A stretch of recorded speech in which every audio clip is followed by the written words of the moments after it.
नमस्कार, आयुष मंत्र में आपका स्वागत है। और आज के क्लास में हम ये जानने की कोशिश करेंगे कि अभी तक तो डायबिटीज़ के ऊपर जो सीरीज चली आ रही थी उसमें ये जानते थे कि क्या कारण है, क्यों डायबिटीज़ होती है, और तमाम बारे हम आपको बता चुके हैं कि डायबिटीज़ का मूल कारण क्या था। और भारत में जो हम भारत में रहते हैं तो भारत की बात करेंगे। हमारे यहाँ की जो डाइटरी सिस्टम है वो एक अजीब है, हर जगह से अलग है। आप अगर कहीं और जाके देखेंगे कि वहाँ की डाइटरी क्या है, अफ्रीका में जाओगे वहाँ की डाइटरी दूसरी है, ठीक। अगर आप यूरोप में जाएंगे वहाँ की दूसरी है। अगर आप किसी और कंट्री में चलेंगे, ऑस्ट्रेलिया में चले गए, वहाँ की डाइटरी दूसरी है। लेकिन इंडिया की डाइटरी जो है ना, एक अजीब तरीके की है, एक कम्बिनेशन है और बहुत ही तगड़ी कम्बिनेशन है। तो ये कहीं ना कहीं हमारी डाइटरी सिस्टम जो है, हमारा खान पान जो है, वो कहीं ना कहीं ऐसा है कि उसमें अपडेशन की ज़रूरत है। जहाँ कहीं भी अच्छा हो वहाँ हमको ले लेना चाहिए, और जहाँ कोई प्रॉब्लम हो उसको हमको त्याग देना चाहिए। लेकिन हम वो करते नहीं आए हैं। हमारा एक सिस्टम है रोटी सब्जी चावल चाल, रोटी सब्जी चावल दाल, सॉरी। तो ये जो हमारा सिस्टम चला आ रहा है ना, ये कहीं ना कहीं अब के लाइफ स्टाइल में हमको पीड़ित कर रहा है। वजह क्या होती है ना कि सिलेंड्रिकल लाइफ हो गई है। मैक्सिमम आज के ज़माने में अच्छा आकर्षण वेतन सबको चाहिए, लेकिन काम कोई नहीं करना चाहता। भोजन सबको चाहिए, भोजन पैदा कोई नहीं करेगा, ठीक। तो ये जो हमारी लाइफ स्टाइल का जो डिसबैलेंस हुआ है ना, इस डिसबैलेंस के चलते तमाम प्रकार के रोग भी हमको ज्यादा पकड़ रहे हैं, ठीक। तो ध्यान दीजिएगा इस सब चीजों।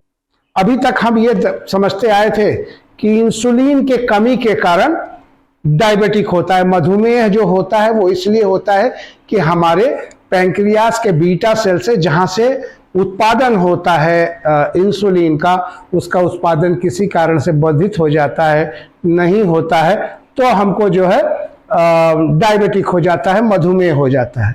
लेकिन बहुत पहले से भी ये स्टडी थी, लेकिन इस पर ध्यान कम जाता था लोगों को, या जानने की कोशिश नहीं करते थे। आप मेरा डायबिटिक सीरीज का वीडियो देख सकते हैं, उसमें तमाम दिया होगा।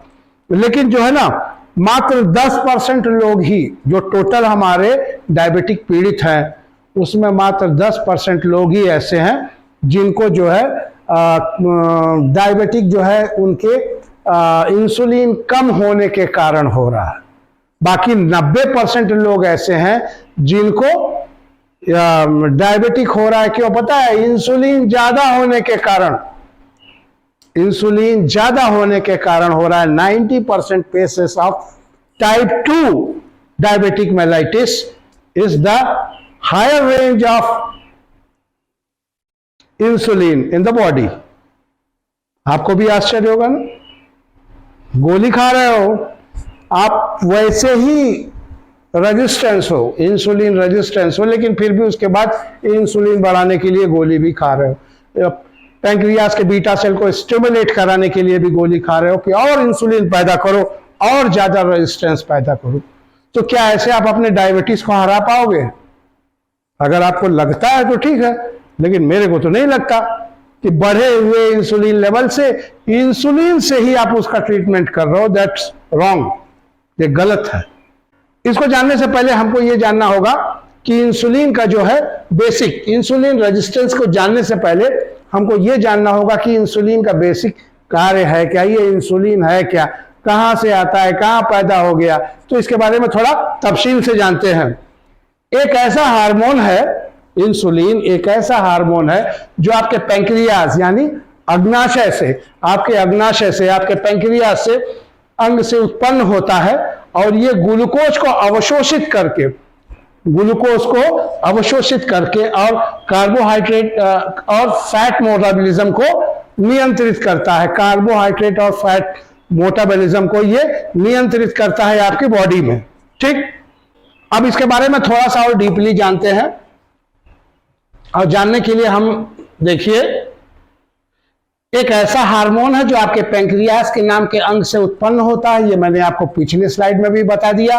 पाचन से उत्पन्न हुआ ग्लूकोज, जैसा कि आप बताओ कि आप खाते हो तो तमाम चीजें खा रहे हो, आप वसा खा रहे हो, आप कार्बोहाइड्रेट खा रहे हो, आप प्रोटीन खा रहे हो। तो अगर आप कार्ब खाए, तरीका कोई भी हो, अगर आपने कार्ब खाया तो पाचन के दौरान क्या होगा, ग्लूकोज में कन्वर्ट हो जाएगा। तो ग्लूकोज, पाचन से उत्पन्न हुआ ग्लूकोज छोटी आंत में के माध्यम से, छोटी आंत के माध्यम से रक्त प्रवाह में अवशोषित हो जाता है। जैसे हम खाते हैं तो ग्लूकोज बन गया।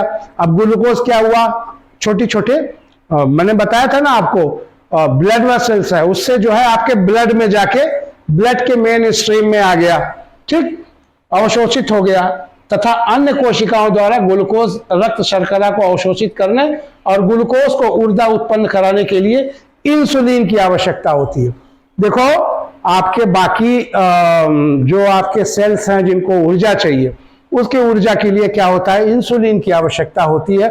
और वो इंसुलिन क्या करता है, वो इंसुलिन आपके अग्नाशय से पैदा होता है और वही इंसुलिन आपके ब्लड ग्लूकोज को ले जाके उस सेल तक पहुंचाता है। दूसरे तरीके से मैं आपको समझाता हूं। अब नॉर्मल तरीके से आप इसको समझ लीजिए, आपको समझने में थोड़ी सी आसानी होगी। हम तमाम चीज खाते हैं, ठीक, तो हम क्या खाए, हमने वसा खाया, ठीक, हमने प्रोटीन खाया, हमने कार्बोहाइड्रेट खाया, ठीक, हमने दूध खाया, ठीक। अब इसमें से जब हम कार्बोहाइड्रेट खा रहे हैं तो कार्बोहाइड्रेट पाचन के बाद क्या बनता है, ग्लूकोज बनता है, ग्लूकोज, ठीक। माने अब इसको मान लिया तक समझ में आया। अब इसको समझ में आया तो आप एक चीज आपको अब मैं और समझा दूं, थोड़ा सा आपको आसानी होगा समझने के लिए, आपके समझने के लिए समझा रहा हूं। आपने ग्लूकोज खाया, ये चीनी की बोरी, अब हम ग्लूकोज को क्या करेंगे, चीनी की बोरी के रूप में बताएंगे। ग्लूकोज माने चीनी हो गया, शर्करा, तो ये चीनी की बोरी है। अब ये चीनी की बोरी जो है इकट्ठा हो गई, आपने ले लिया। अब ये आपका सेल है, ठीक, बॉडी के सेल हैं। आप जैसे कि जानते हैं कि हमारे शरीर छोटे छोटे छोटे छोटे सेलों से बने हुए हैं और इन सभी सेलों को एनर्जी के लिए किस चीज की आवश्यकता होती है, ग्लूकोज की आवश्यकता होती है। तो अब ये ग्लूकोज माने चीनी की बोरी, अभी चीनी की बोरी यहां तक पहुंचेगी कैसे, जाहिर सी बात है ट्रांसपोर्ट का एक साधन चाहिए। आप चीनी की बोरी होती है आपके यहाँ तो या तो पल्लेदार लाद के ले आता है, या तो टेम्पो से ले आते हैं, या तो किसी न किसी साधन से ले आते हैं। तो अब ये जो साधन है जो यहां से यहां तक पहुंचाने का, वो क्या है, वो इंसुलिन है, ठीक।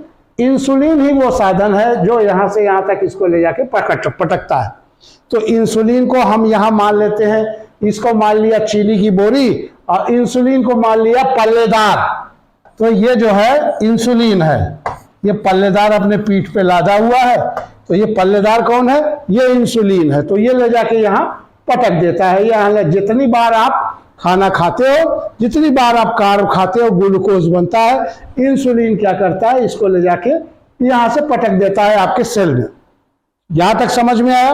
अब प्रॉब्लम क्या क्रिएट होती है कि भैया हर चीज की हद, आपकी एक कोठरी है, मान लीजिए कमरा है, ये मान लिया कि एक कमरा है, तो इस कमरे की एक कैपेसिटी होगी ना, ऐसा तो है नहीं कि इनफाइनाइट होगा, इस कमरे की एक कैपेसिटी होगी। अब भरते भरते भरते भरते भरते कर दिया, अब खर्च नहीं हो रहा है।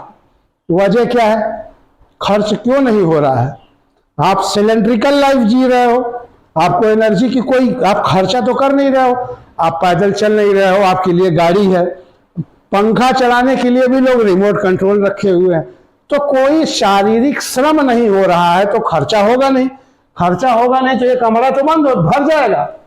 जब ये भर गया तो सेल आपका कहेगा मुझे अब भैया ग्लूकोज नहीं चाहिए, हमारा भरा हुआ है बोरी, चीनी की बोरी से ये गोदाम भर गया, अब हमको नहीं चाहिए। तो जब उस कंडीशन में होगा कि चीनी के गोदाम भर चुके हैं, उसको नहीं चाहिए, तो ये जो आपका, आप खाना तो रोक नहीं रहे हो, तो ये चीनी की बोरी आपके ब्लड में बढ़ना शुरू हो जाएगी, क्योंकि ये तो यहां पहुंच नहीं रहा है। क्यों नहीं पहुंच रहा है? क्योंकि इंसुलिन के खिलाफ जो है आपके सेल ने एक बॉन्ड बना दिया है, एक ताला बना दिया। ठीक, समझ में आया? तो जब इंसुलिन के लिए यहां पर एक, क्योंकि भाई लेके कौन आ रहा है? इंसुलिन ला रहा है, तो एक रेजिस्टेंस पैदा कर दिया इंसुलिन के खिलाफ किसने? सेल ने। जब सेल का रेजिस्टेंस हो जाएगा तो जाहिर सी बात है, प्रॉब्लम क्या है? प्रॉब्लम सेल का रेजिस्टेंस है, इंसुलिन का रेजिस्टेंस है। समझ में आ गया? वापस जाते हैं, फिर अभी समझ में आएगा। अब आ जाते हैं इंसुलिन के और कार्य में। तो एक कार्य तो मैं आपको बता दिया कि इंसुलिन का एक कार्य जो मेजर कार्य है वो ब्लड को, ग्लूकोज को ले जाके हर सेल में देना है, ये कार्य है। वहां ज्यादा दे दिया तो रेजिस्टेंस हो गया। अब पूरे शरीर में अनेक उपचय उपचय प्रभाव को दर्शाता है। इंसुलिन हड्डी के विकास और मांसपेशी के वृद्धि में भी इसका बहुत योगदान है। ठीक है, तो हड्डी के विकास में भी इसका योगदान है, और उसका क्या है फिर? मांसपेशियों में भी इसका योगदान है।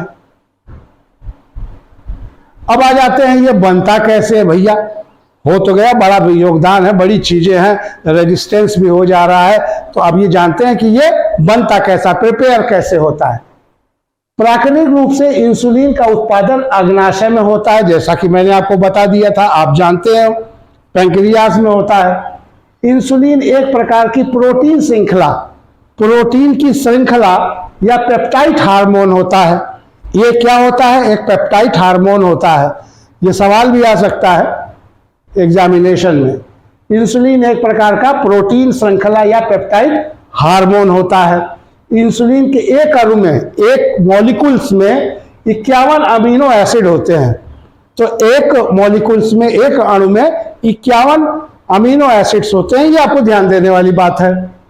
इंसुलिन का आणविक भार कितना होता है? प्रश्न आता है कई बार। तो 5808 जो है डाल्टन इसका जो है आणविक भार होता है। तो ये भी आपको समझ में आ गया। अग्नाशय में लैंगरहैंस कोशिकाओं के आइसोलेट में इंसुलिन का उत्पादन होता है। तो अग्नाशय में कहां होता है? तो ये जानेंगे। अग्नाशय में लैंगरहैंस कोशिकाओं के आइसोलेट में इंसुलिन का उत्पादन होता है। समझ में आ रहा है? ठीक, ये कोशिकाएं लगातार इंसुलिन की थोड़ी थोड़ी थोड़ी थोड़ी मात्राएं बनाती रहती हैं। ये कोशिकाएं क्या करती हैं? इंसुलिन की थोड़ी थोड़ी मात्राएं बनाती रहती हैं। लेकिन जब जब रक्त शर्करा के स्तर में वृद्धि होती है, तब अग्नाशय से स्राव होने के वाले इंसुलिन की मात्रा में भी वृद्धि हो जाती है। जैसे ही आपने खाना खाया, ठीक, पाचन हुआ, आपका पाचन ब्लड में गया, तो जाहिर सी बात है कि जब उसमें ग्लूकोज की मात्रा, आप चूंकि पहले भी मैंने कहा कि Indian life style, Indian dietary system, हम कार्ब सबसे ज्यादा खाते हैं। तो चावल, दाल, रोटी, सब्जी, हर जगह कार्बोहाइड्रेट है। कार्बोहाइड्रेट का मतलब यही नहीं है कि चीनी नहीं खाएंगे हम। अरे रोटी खा रहे हो बाबू, उसमें भी कार्बोहाइड्रेट है, और 65 ग्राम है रोटी में, 100 ग्राम में 65 ग्राम कार्बोहाइड्रेट है, कम नहीं है। चावल में भी वैसा ही है। तो जब भी आप खाओगे, रक्त में मात्राएं बढ़ेंगी आपकी शर्करा की, तो इंसुलिन तुरंत भक्त से जाके उसको डिजॉल्व करने की कोशिश करेगा। तब तक करेगा जब तक कि उसका रेजिस्टेंस सेल के प्रति नहीं है। यदि रेजिस्टेंस हो गया तो बेचारा अपना काम ही नहीं कर पाएगा। जब काम नहीं कर पाएगा तो होगा क्या? बढ़ा रहेगा आपका। ठीक, अब एक चीज और जानने के लिए बहुत अच्छी बात है, इंसुलिन की संरचना जानवरों की प्रजाति के बीच थोड़ी भिन्न होती है। इंसानों में और जानवरों में इनकी जो अध्ययन किया गया, तो इनकी जो संरचनाएं थोड़ी भिन्न होती है। सुअर और गाय दोनों के इंसुलिन मानव इंसुलिन के समान होते हैं। यह भी जान जाइएगा, प्रश्न आता है किस जानवरों की इंसुलिन मानव के इंसुलिन के समान होती है। तो सुअर और गाय की जो इंसुलिन होती है वो मानव के समान होते हैं। अतीत काल में गाय और सुअर की इंसुलिन को निकाला जाता था पहले के समय में। अब तो तमाम केमिकल्स आ गए हैं। पहले के समय में गाय और सुअर की इंसुलिन से निकाल के मानव के लिए बनाया जाता था। ठीक, समझ में आया? आगे बढ़ते हैं। अब आ जाओ, इंसुलिन की खोज किया किसने? भाई इतनी क्रिटिकल चीज है, इसकी खोज किसने किया? तो आ जाते हैं 1920 के दशक में कनाडा के दो डॉक्टर थे, फ्रेडरिक बैटिंग और चार्ल्स बेस्ट ने इस क्रांतिकारी खोज को कर लिया, इंसुलिन को। उन्होंने इंसुलिन खोजा, एक ऐसा तत्व जो भोजन से मिलने वाली शुगर को रक्त के जरिए हमारी कोशिकाओं तक पहुंचाता है। तो उन्होंने ही बताया कि एक ऐसा तत्व है जो भोजन से मिलने वाली ऊर्जा को हमारी कोशिकाओं तक पहुंचाता है, जैसा कि मैंने बताया था पल्लेदारी करके। इंसुलिन की मदद से कोशिकाएं शुगर सोखती हैं, भाई जाहिर सी बात है, ले जाती हैं तभी सोखती हैं। शुगर में शरीर में शुगर के जलने से जीवन के लिए जरूरी ऊर्जा मिलती है। तो जाहिर सी बात है, जब हमको ऊर्जा चाहिए, जो ग्लूकोज का बर्निंग जब होगी तो उससे ऊर्जा मिलेगी, उससे हमारा शरीर चलता है, लेकिन एक लिमिट में। अगर इंसुलिन की कमी हो, पर्याप्त भोजन के बावजूद कोशिकाएं भूखी रह जाती हैं। अगर इंसुलिन की कमी होती है तो कोशिकाएं भूखी रह जाती हैं, नहीं ले पाती, या इंसुलिन की अधिकता हो गई तो भी कोशिकाएं भूखी रह जाएंगी। भूखी नहीं रहेंगी, फुल रहेगा आइटम। अब आ जाते हो पहले का कॉन्सेप्ट, इंसुलिन के कमी के कारण डायबिटीज रोग होता है।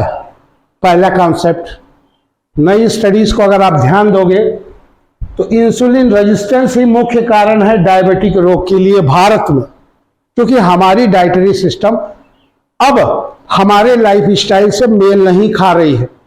पहले हमारी लाइफ स्टाइल क्या थी? हम भारत कृषि प्रधान देश था, हमारे आधी से ज्यादा जो जनसंख्या थी वो कृषि में काम करती थी, मेहनत करती थी, पसीना बहाती थी, तब भोजन निकलता था।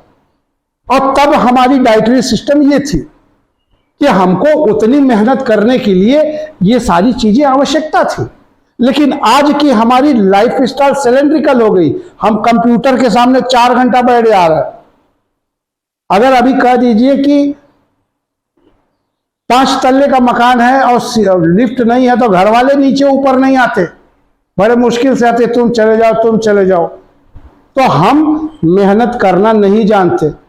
30 से 35 40 साल के लड़के आ रहे हैं क्लिनिकल में, घुटने में दर्द हो रहा है, पीठ में दर्द हो रहा है सर, नहीं चल पा रहे हैं। 35 पहुंचते पहुंचते डायबिटिक हो जा रहा है, हाइपरटेंशन हो जा रहा है। तो क्या है? ये हमारी लाइफ स्टाइल का डिसऑर्डर है। और हमने अपने भोजन को तो वही रखा एकदम उच्च वाला, लेकिन लाइफ स्टाइल बिगाड़ लिया। ठीक, तो इंसुलिन रेजिस्टेंस ही मुख्य कारण है। अब इंसुलिन रेजिस्टेंस हो जा रहा है और इसके कारण हम डायबिटिक हो जा रहे हैं। अगले आते हैं। अब एक प्रश्न आता है, मुझको किसी ने पूछा था, हाँ मैंने कहा था ना मैं बताऊंगा। इंसुलिन का इंजेक्शन बाजार में है और इसकी गोली क्यों नहीं बना देते सर? बड़ी दिक्कत होती है, सब खोसिए, लगाइए, ये करिए वो करिए। अगर इसकी गोली हो जाए तो टेंशन है ना रहे कोई। तो देखो एक चीज मैं बताऊं, पहले ध्यान से समझिएगा। इंसुलिन एक हार्मोन है, मैंने पहले भी आपको बताया।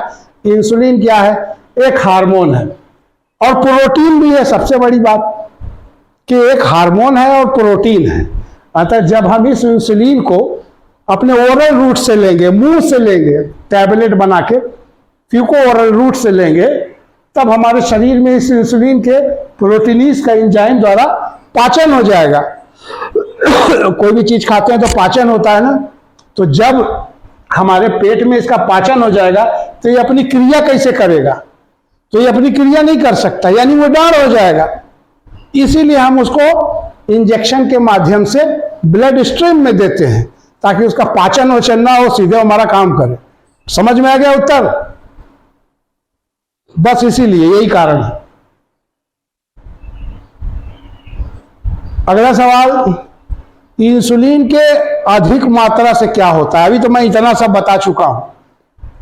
ब्लड शुगर को नियंत्रित रखने के लिए इंसुलिन का हाई डोज लेना इंसुलिन रेजिस्टेंस का कारण बन सकता है। अब ये भी आ जाए भैया, अगर आप ब्लड शुगर को लेवल रखने के लिए इंसुलिन का हाई डोज दे रहे हो तो कुछ समय बाद रेजिस्टेंस हो जाओगे। उदाहरण के तौर पे गोली खाते हो, पहले डॉक्टर साहब के यहाँ गए, साहब बहुत नींद आ रही है, बड़ी थकान हो रही, क्या करें? डॉक्टर साहब का चेक करो, ब्लड चेक करें, अरे तुम तो डायबिटिक हो, गोली खाओ। तुमने गोली खाया, अब वो तुम्हारी नींद, वो चक्कर, वो सारी चीज खत्म हो गई, तो तुम अब गोली खा लिया, मस्त है, कोई दिक्कत नहीं। कुछ समय बाद जितना डोज तुम खाते थे उससे रेजिस्टेंस हो गए, वो फिर प्रॉब्लम शुरू हो गई, थोड़ी और ज़्यादा प्रॉब्लम हो रही है, फिर डॉक्टर साहब के यहाँ गए, डॉक्टर साहब ने दवा बदल दिया, दूसरी लिख दिया, थोड़ा और पावर की लिख दिया, तो आप फिर खाए, फिर कुछ दिन तक सही रहे, फिर ये समस्या आ गई। अरे भैया अपने डॉक्टर साहब से ये तो पूछो कि मैं गोली खा रहा हूँ, ये रोग से छुटकारा कब मिलेगा? कहेंगे नहीं मिलेगा, जिंदगी भर खाओ। तो तुम कर क्या रहे हो? तुम बाईपास कर रहे हो, जीवन नहीं जी रहे हो, बाईपास कर रहे हो। क्योंकि दिक्कत यह है कि समस्या कहाँ है? समस्या तो तुम्हारे मुंह में हो, खाए जा रहे हो, खाए जा रहे हो, खाए जा रहे हो, और इलाज पेट का कर रहे हो। तो वो सब पुरानी बातें हैं। आज हम दूसरी चीज जान रहे हैं। इंसुलिन रेजिस्टेंस में मसल सेल, फैट और लीवर इंसुलिन को रिस्पॉन्स नहीं करते। प्रॉब्लमेटिक फील्ड यही है। अगर आपके पास इंसुलिन रेजिस्टेंस होगा, उस कंडीशन में आपके मसल सेल्स, जो शरीरों के मसल्स हैं, वो रिस्पॉन्स नहीं करेंगे। क्रैम्प होगा, दर्द होगा, अजीब हो जाएगा, इधर उधर सरकने लगेगा, ढीला पड़ जाएगा। फैट और लीवर इंसुलिन को बहुत ज़्यादा मोटे हो जाओगे, बहुत ऐसी जगहों पे आपकी फैट इकट्ठा हो जाएगी, ठीक, और आपका लीवर फैटी लीवर हो जाएगा। फिर लीवर का जो फंक्शन होता है वो डिस्टर्ब होने लगेगा। आपकी जो किडनी के सेल्स हैं वहाँ प्रॉब्लम क्रिएट हो जाएगी। तो यदि आप रेजिस्टेंस हो रहे हो तो ये सारी प्रॉब्लम भी आपको आएगी साथ में। साथ ही इंसुलिन और शुगर ग्लूकोज की एनर्जी में कन्वर्ट नहीं पाता, जिस वजह से ब्लड शुगर लेवल काफी ज्यादा बढ़ जाता है। अब होता क्या है कि भैया हो गए वो रेजिस्टेंस, तो कहीं जा तो रहा नहीं है तुम्हारा शुगर, और ऊपर से तुम शुगर की बोरी ढकेले जा रहे हो, तो जाहिर सी बात है ब्लड में बढ़ेगा। जब बढ़ेगा तो बहुत ज्यादा बढ़ जाएगा, जब बढ़ेगा तो तमाम कॉम्प्लिकेशन शुरू हो जाएगी। आजकल मैंने देखा है 5 साल पुराने डायबिटिक के पेशेंट से अगर पूछ लीजिए कि हाथ पैर हाँ साहब झंझनाता है, गर्म सर्द होता है, भैया पेरिफेरल न्यूरोपैथी भी हो रही है आपको। कई लोग ऐसे हैं जिनको आंख से धुंधला नजर आने लगा, रेटिनोपैथी भी हो रही है। तो इंसुलिन के रेजिस्टेंस के कारण ये प्रॉब्लम क्रिएट हो रही है। तो अभी तक हम इंसुलिन और उसके रेजिस्टेंस के बारे में जान रहे थे। भारतीय खान पान व्यवस्था, मनोस्थिति के चलते भारत में 90% लोग डायबिटीज का मुख्य कारण यही है। हमारी मनोस्थिति भी वैसी ही है। हम कभी भी बहुत ज्यादा मेहनत कश नहीं थे, किसी जमाने में थे, आज नहीं है, नहीं करना चाहते। किसी भी फील्ड में हम शॉर्टकट चाहते हैं, और हमारे भोजन की स्थिति वही है। भाई तो जाने पारिवारिक चल रहा है, अब होली आने वाली है, अब शुरू हो जाएगा गुजिया, फलाने धमाके, ये वो पकवान। कभी आप सोचोगे कि यार थोड़ा सा पहले के जमाने में क्यों होता था जानते हो? भर पेट खाना नहीं मिलता था लोगों को, इतने ज्यादा अन्न उत्पादन नहीं होता था। आज आपको चावल की 1000 वैरायटीज मिल जाएंगी मार्केट में। पहले के समय पे ऐसा कुछ नहीं था, वही जो बोते थे वही मिलता था। तो जाहिर सी बात है जब फसल कट के आती थी तब तो थोड़ा पेट भर के खाना मिलता था, इसलिए वो पकवान और वो त्योहार मनाने का परिपालन हो गया। आज इसलिए नहीं, आज त्योहार जो है हम किसी धर्म से या किसी चीज से जो हम जस्ट चिल करने के लिए करते हैं। तो जब आप इस तरह से काम करोगे तो कहीं ना कहीं तो नुकसान आपको उठाना ही पड़ेगा। ठीक, तो आज हम समझ चुके हैं, हमने बताने की कोशिश की आपको इंसुलिन क्या होता है, कहां से आया और इसका बॉडी में क्या कार्य है, ठीक, और इसका रेजिस्टेंस क्या होता है। तो उम्मीद है आपको हमारी बातें समझ में आई होगी। यदि आप समझ में आई है तो देखिए कहीं आप इंसुलिन के रेजिस्टेंस तो नहीं ना हो रहे हो, या आपका परिवार में कोई तो नहीं ना हो रहा है। अपने डाइटरी सिस्टम को थोड़ा सा ध्यान दीजिए, आपके परिवार की डाइटरी सिस्टम को ध्यान दीजिए। अगर आप सिर्फ भारत का प्रत्येक व्यक्ति अपने परिवार को बचा ले गया तो शायद आने वाले समय में जो बहुत भयावह शक्ल नजर आ रही है डायबिटीज की, उससे हम अपने भारत को बचा पाएंगे। नमस्कार, धन्यवाद।